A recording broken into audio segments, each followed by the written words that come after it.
Recommendations. Recognize regurgitation of feeds as a common and normal occurrence in infants that is due to gastro-oesophageal reflux, GOR, a normal physiological process in infancy. Does not usually need any investigation or treatment. Is managed by advising and reassuring parents and carers. Be aware that in a small proportion of infants, GOR may be associated with signs of distress or may lead to certain recognized complications that need clinical management. This is known as gastro-oesophageal reflux disease, GORD. Give advice about GOR and reassure parents and carers that in well infants, effortless regurgitation of feeds is very common. It affects at least 40% of infants. Usually begins before the infant is 8 weeks old. May be frequent, 5% of those affected have 6 or more episodes each day.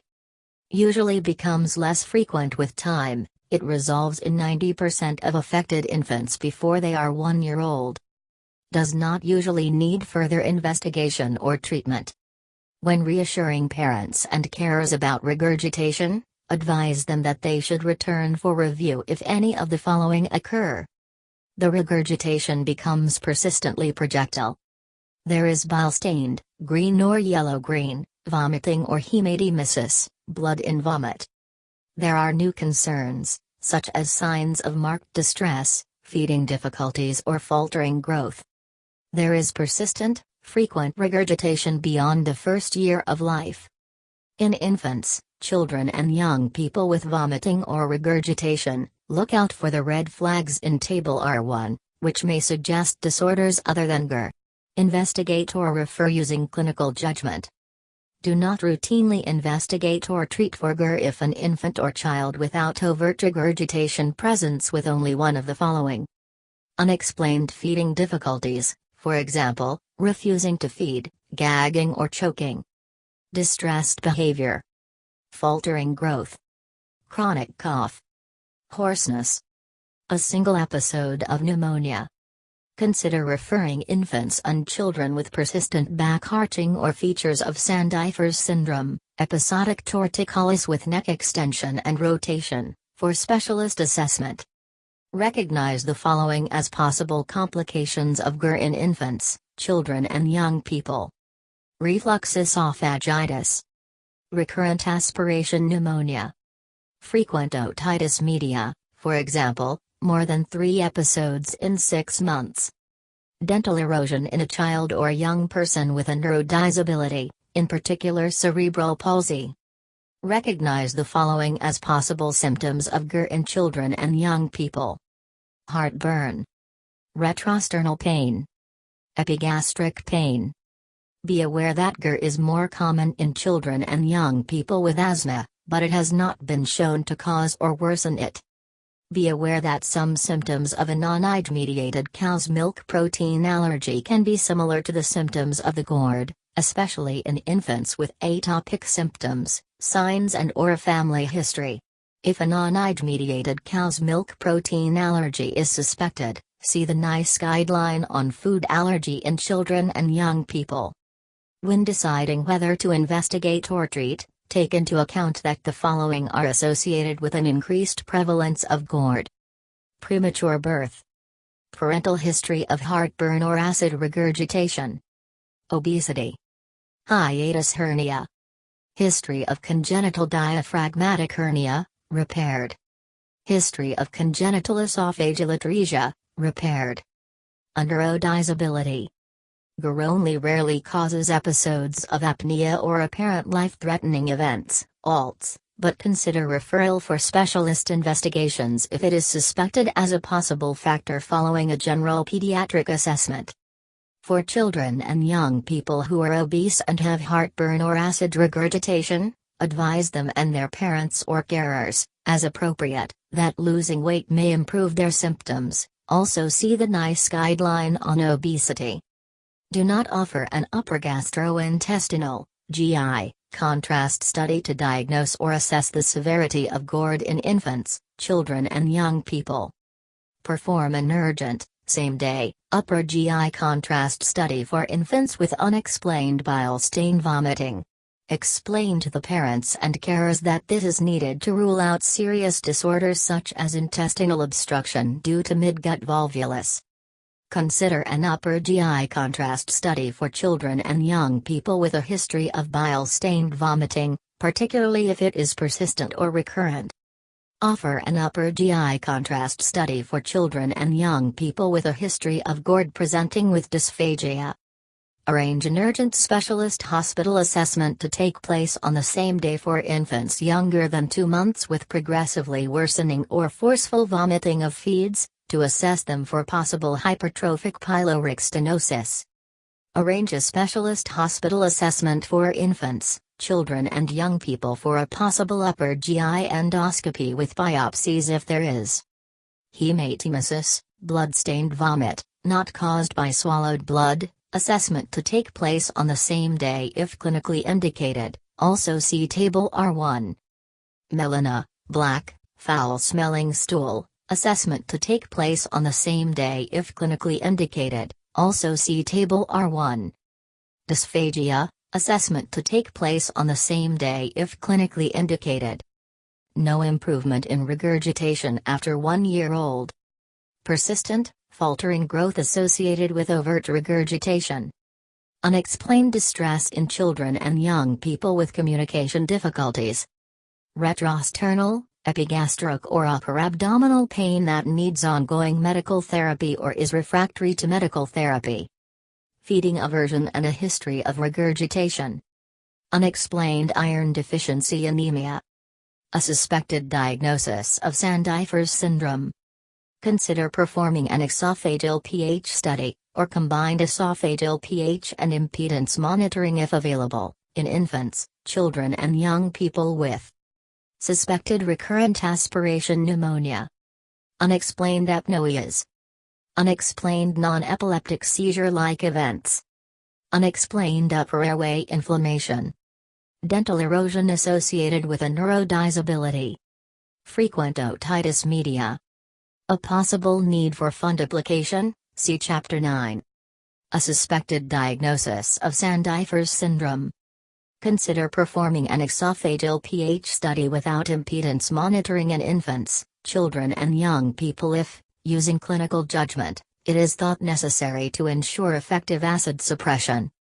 Investigate the possibility of a urinary tract infection in infants with regurgitation if there is faltering growth. Late onset, after the infant is 8 weeks old. Frequent regurgitation and marked distress. Do not use positional management to treat GER in sleeping infants. In line with NHS advice, infants should be placed on their back when sleeping. In breastfed infants with frequent regurgitation associated with marked distress, ensure that a person with appropriate expertise and training carries out a breastfeeding assessment. In formula-fed infants with frequent regurgitation associated with marked distress, use the following stepped care approach. Review the feeding history, then reduce the feed volumes only if excessive for the infant's weight, then offer a trial of smaller, more frequent feeds, while maintaining an appropriate total daily amount of milk, unless the feeds are already small and frequent, then offer a trial of thickened formula. For example, containing rice starch, cornstarch, locust bean gum or carob bean gum. In breastfed infants with frequent regurgitation associated with marked distress that continues despite a breastfeeding assessment and advice, consider alginate therapy for a trial period of 1 to 2 weeks. If the alginate therapy is successful, continue with it, but try stopping it at intervals to see if the infant has recovered. In formula-fed infants, if the stepped care approach is unsuccessful, see Recommendation 26, stop the thickened formula and offer alginate therapy for a trial period of 1 to 2 weeks. If the alginate therapy is successful, continue with it, but try stopping it at intervals to see if the infant has recovered. Do not offer acid-suppressing drugs, such as proton pump inhibitors, PPIs, or H2 receptor antagonists, H2-RAS, to treat overt regurgitation in infants and children occurring as an isolated symptom. Consider a 4-week trial of a PPI or H2RA for those who are unable to tell you about their symptoms, for example, infants and young children, and those with a neurodisability associated with expressive communication difficulties, who have overt regurgitation with one or more of the following: unexplained feeding difficulties, for example, refusing feeds, gagging or choking; distressed behavior; faltering growth. Consider a 4-week trial of a PPI or H2RA for children and young people with persistent heartburn, retrosternal or epigastric pain. Assess the response to the 4-week trial of the PPI or H2RA, and consider referral to a specialist for possible endoscopy if the symptoms do not resolve or recur after stopping the treatment. When choosing between PPIs and H2RAs, take into account the availability of age-appropriate preparations, the preference of the parent, or carer, child or young person, as appropriate, local procurement costs. Offer PPI or H2RA treatment to infants, children and young people with endoscopy-proven reflux esophagitis, and consider repeat endoscopic examinations as necessary to guide subsequent treatment. Do not offer metoclopramide, domperidone or erythromycin to treat GER or GORD without seeking specialist advice and taking into account their potential to cause adverse events. Only consider enteral tube feeding to promote weight gain in infants and children with overt regurgitation and faltering growth if other explanations for poor weight gain have been explored and/or recommended feeding and medical management of overt regurgitation is unsuccessful. Before starting enteral tube feeding for infants and children with faltering growth associated with overt regurgitation, agree in advance a specific, individualized nutrition plan, a strategy to reduce it as soon as possible, an exit strategy, if appropriate, to stop it as soon as possible. In infants and children receiving enteral tube feeding for faltering growth associated with overt regurgitation, provide oral stimulation, continuing oral feeding as tolerated. Follow the nutrition plan, ensuring that the intended target weight is achieved and that appropriate weight gain is sustained. Reduce and stop enteral tube feeding as soon as possible. Consider jejunal feeding for infants, children and young people who need enteral tube feeding but who cannot tolerate intragastric feeds because of regurgitation or if reflux-related pulmonary aspiration is a concern. Offer an upper GI endoscopy with esophageal biopsies for infants, children and young people before deciding whether to offer fundoplication for presumed GORD.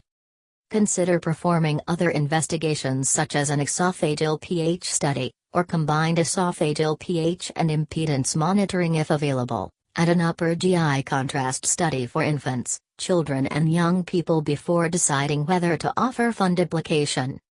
Consider fundoplication in infants, children and young people with severe, intractable GORD if appropriate medical treatment has been unsuccessful or feeding regimens to manage GORD prove impractical, for example, in the case of long-term, continuous, thickened enteral tube feeding.